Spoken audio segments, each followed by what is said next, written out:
আসসালামু আলাইকুম রাহমাতুল্লাহি ওয়া বারাকাতুহু। আশা করি আপনারা সবাই ভালো আছেন ও সুস্থ আছেন। আমি আপনাদের এক বন্ধু। অবশ্যই আমাকে একটু ভালোবাসা দিবেন, সাপোর্ট করবেন, আমার পাশে থাকবেন।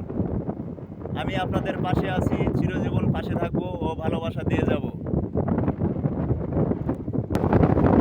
আমি এখন বসে আছি আমাদের বাজারের একটু সাইডে ব্রিজ আছে, ব্রিজ ঘাটে।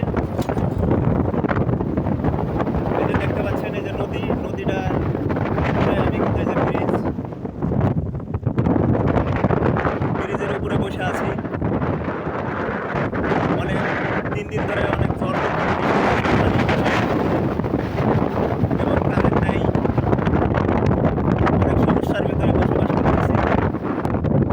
এই ঝড় তুফানের সময় যাদের ছেলে পেলে আছে, ছোট বাচ্চারা আছে, অবশ্যই দেখে রাখবেন, কারণ ঝড় বৃষ্টি পানি হচ্ছে, পানির ভিতরে অবশ্যই পড়ে যাইতে পারে।